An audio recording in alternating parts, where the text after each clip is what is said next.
Hello mga kamamis! For today's video ay gagawa tayo ng simple lang at yummy na dessert, gulaman buko pandan.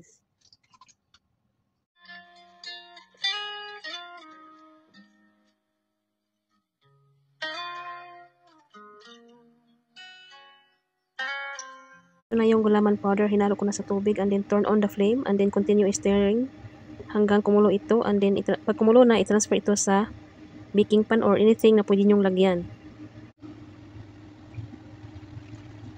Then let it cool and then refrigerate overnight. After refrigerate overnight, ito na siya, nating gulaman.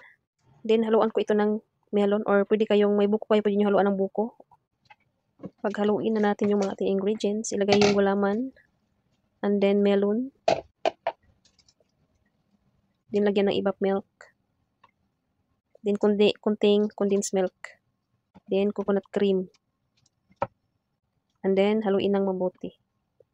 And then refrigerate overnight. After refrigerate overnight, ready to serve ng ating yummy dessert. Thank you for watching.